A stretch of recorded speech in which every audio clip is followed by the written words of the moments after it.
Just removing the earth from around ruins buried for 400 years is a risky business. Once open to the air, they start to deteriorate rapidly. The heat wave has brought added problems.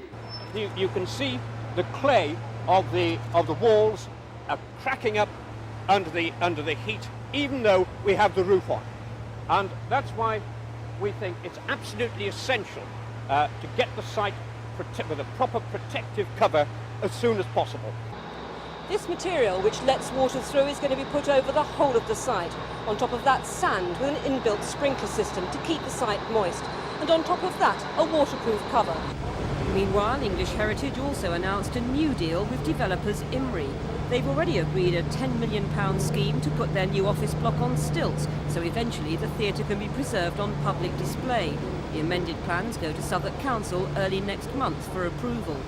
Now English Heritage are starting to excavate the area around the theatre itself, where the huge piles supporting the new building will go. If there are any important discoveries, IMRI have said they may consider amending the plans yet again. It's a part of our history. But theatre enthusiasts who've been keeping a round-the-clock vigil at the site, there's even a specially composed Save the Rose campaign song, remain unhappy. Who's going to decide what's important? Who's then going to decide what's going to be done to save it? There's a stormtrooper brought in to destroy. The whole problem would be solved if Nicholas Ridley would schedule the site as an ancient monument. In the light of today's events, that now seems increasingly unlikely. A decision to schedule the site could lead to a big compensation claim against the government.